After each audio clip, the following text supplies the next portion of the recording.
Oops. Uh-oh. There we go. You got that many All right. minutes? Yeah. Ooh, la la. My name's Joe R. I'm a grateful recovering alcoholic. Hi, Joe. Oh my goodness, guys. Shoots. So I was on my way to the Serenity Club, and I was going to bring some donuts. And then the mind says, well, no, there's a meeting over there at the central office. Why don't you stop over there? Oh, okay. Well, you can bring the donuts later. So I come in here thinking the meeting was at 5:30.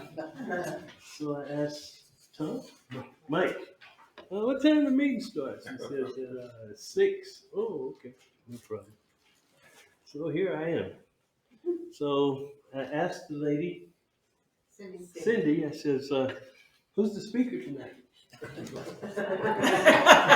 says, Eric D. Do you know him? I says, no, I know Eric C. That's my sponsor. And so I'm sitting over here and they're scrambling to say, where the heck is and who and where is the heck is Eric D. And so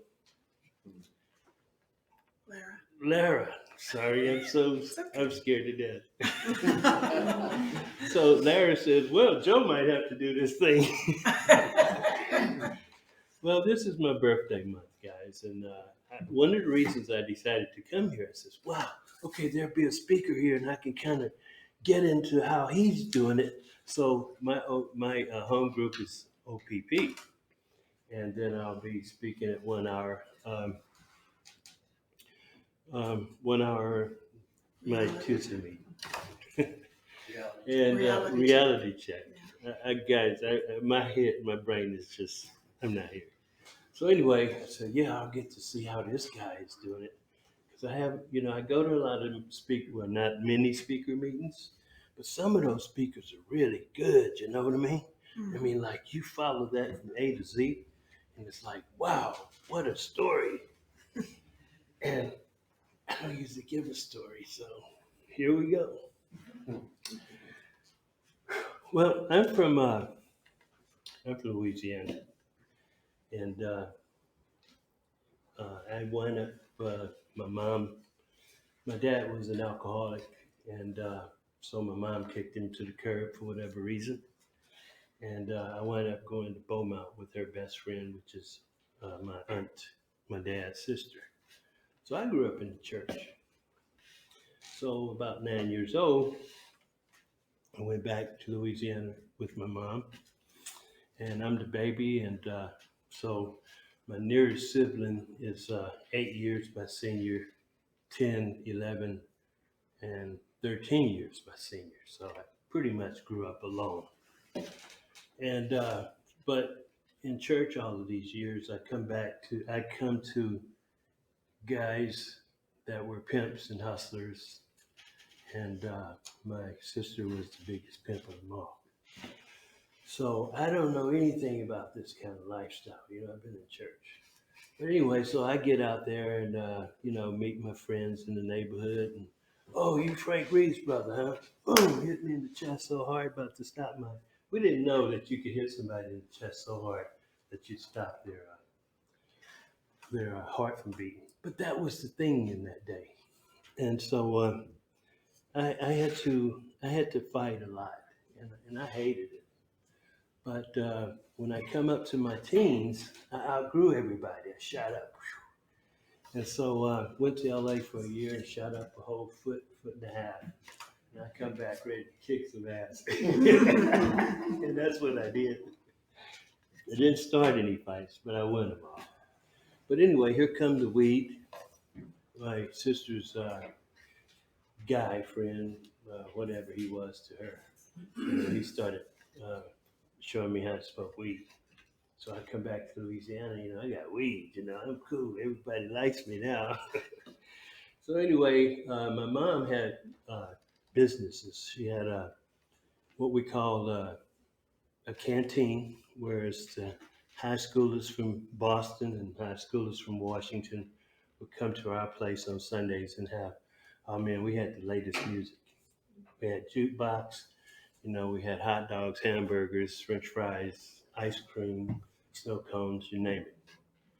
But now they've got clubs since I've come back from California. And now they're selling beer. They didn't even sell liquor.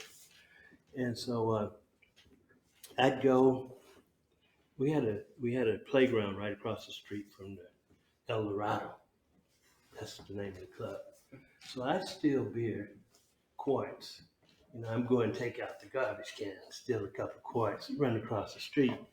And me and the guys, it's dark and we swimming when we shouldn't be at night drinking beer. And so that began my drinking career.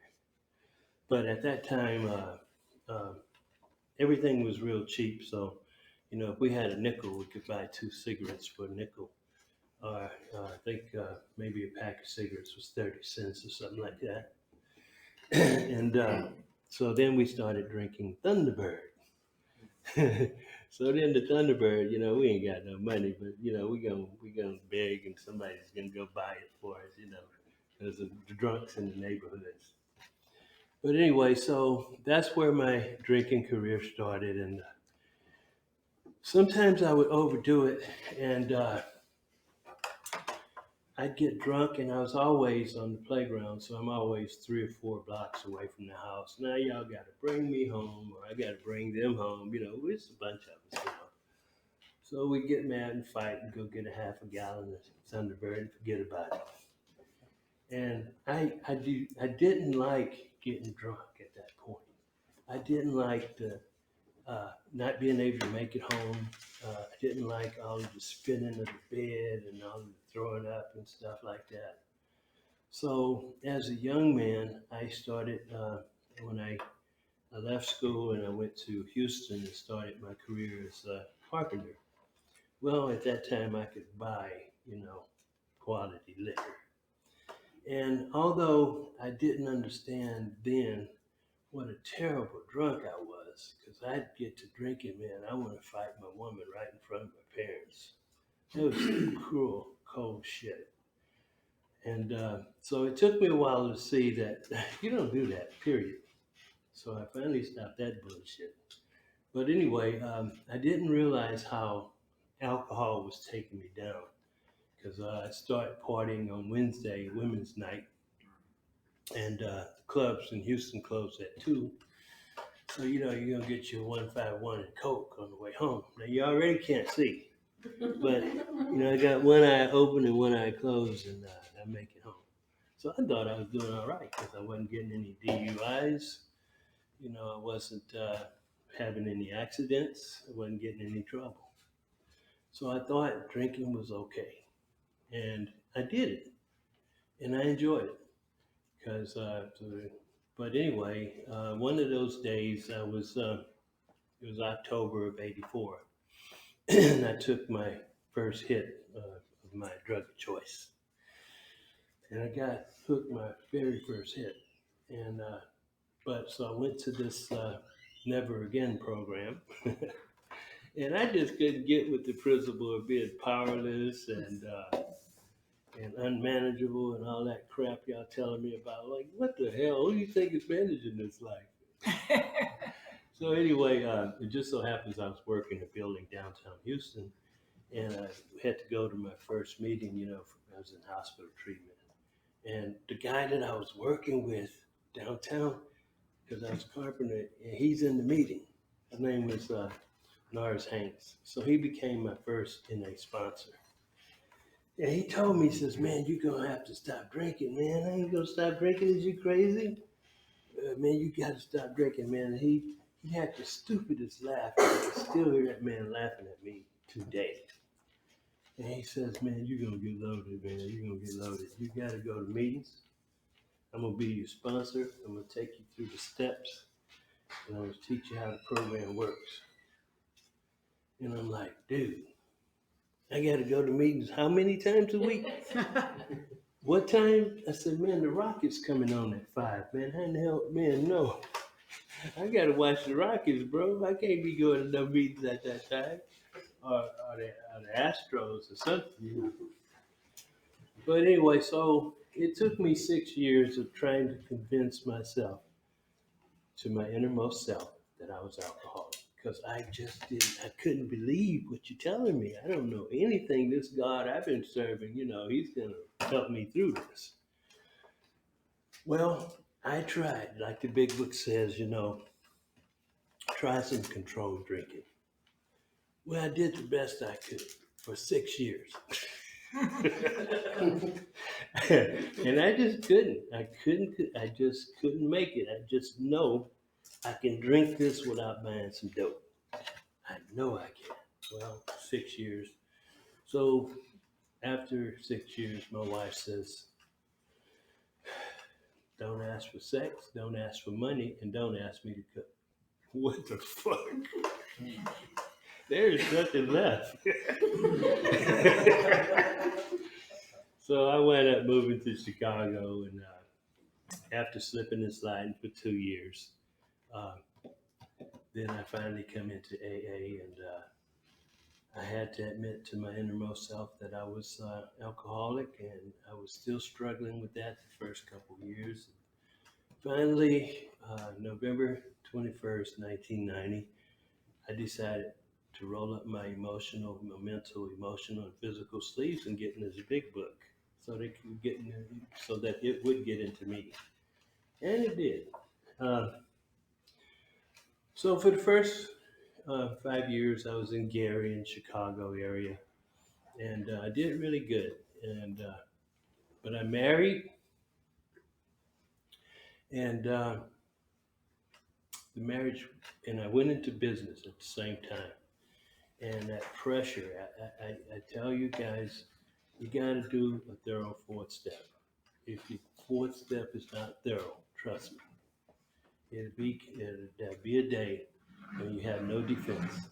Trust me. But anyway, so I didn't do it for. I didn't. We're fighting. The business is slow, and we're fighting, and I just gotta go. So I jump up here, and after my 5th birthday, November 21st, I went to Vegas.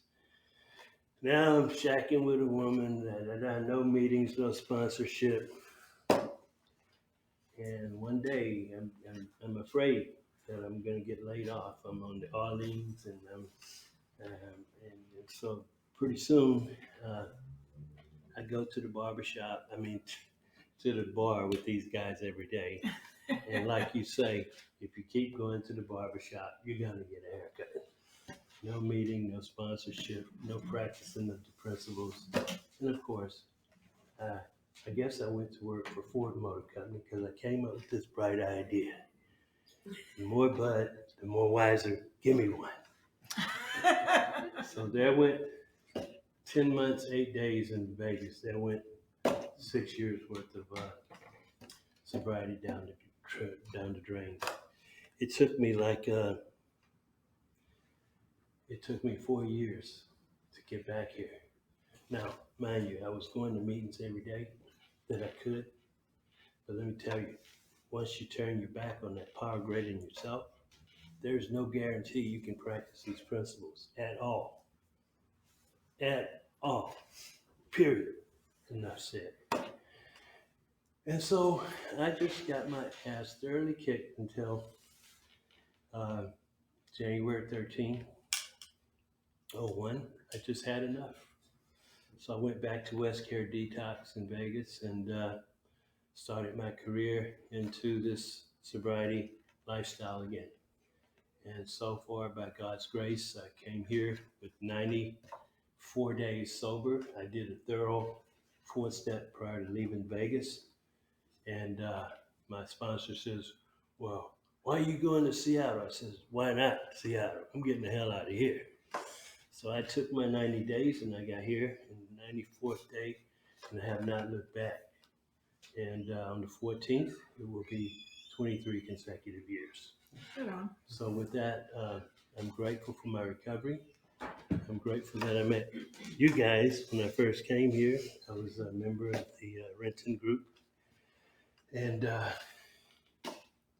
so, I just I just had to get back in the program, and I was blessed that I was able to get back in. Because I tell you, you can't turn your back on this power grading stuff. Don't do it. Let me tell you, don't do it. There is no guarantees. So I think my time is up, and I thank you guys. I was scared to death. And I made it for 15 minutes, so thank you Good guys. job.